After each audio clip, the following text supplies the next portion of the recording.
my name is Raven Claddy, and this is my project. This is my audience.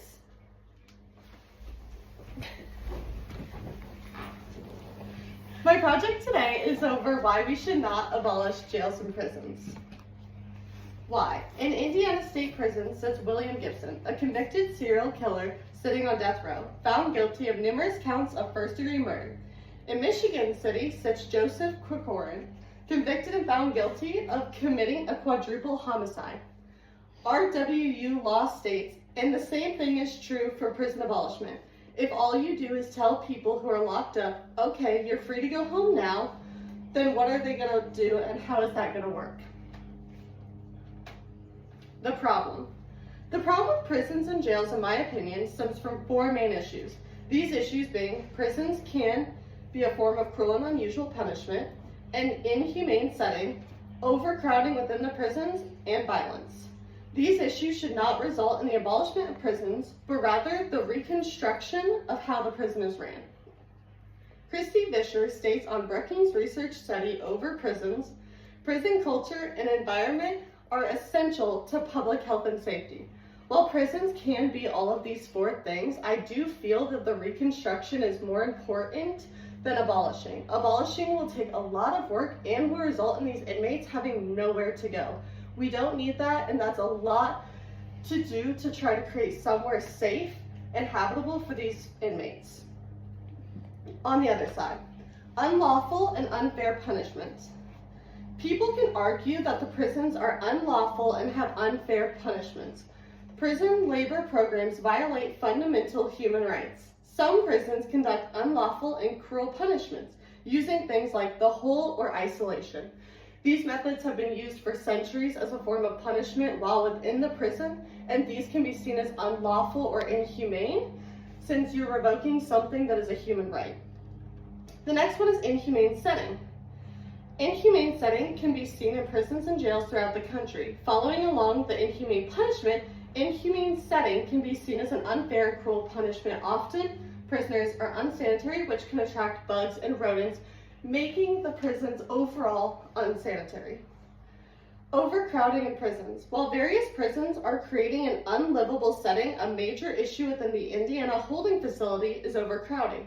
2024 ACLU of Indiana says, jails with overcrowding conditions may add triple bunk beds to cells or other bed alternatives with appropriate approval, cramming 4 people into a 2-person cell and even forcing them to sleep on the cell floor.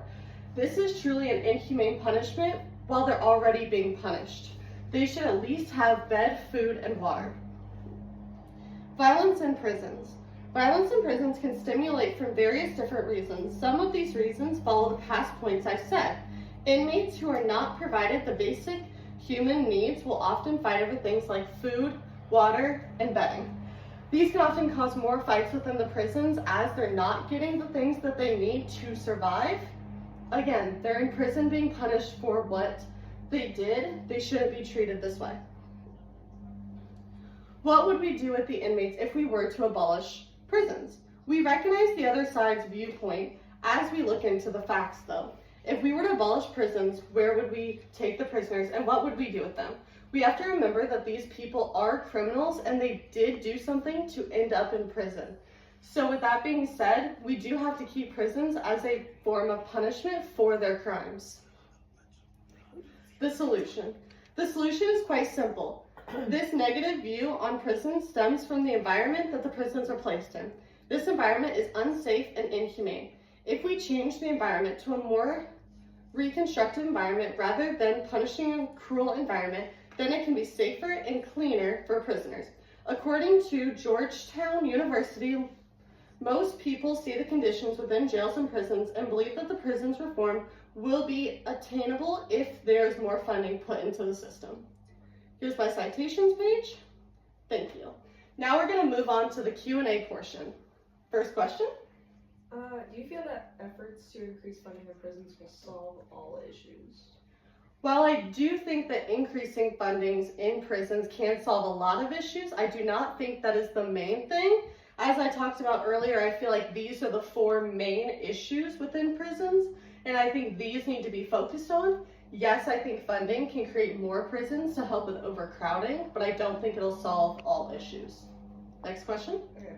So, out of the 4 reasons that you gave, which one do you feel is the largest problem in prisons? I think the largest problem within prisons is probably the unlawful and unfair punishments. A lot of prisons use things like isolation and revoking of basic human rights, and that can make it very difficult to call a prison a fair punishment when these things aren't happening. Question 3. Is the concern towards every prison or just specific ones? The concern is not towards every prison, but I also don't feel like it is towards specific ones. A lot of prisons have different issues that definitely need to be addressed, but at the end of the day, we need to focus on all of them. So that is my presentation. Here is my audience again. I'm back up here. And thank you for watching. Thank you for watching my presentation.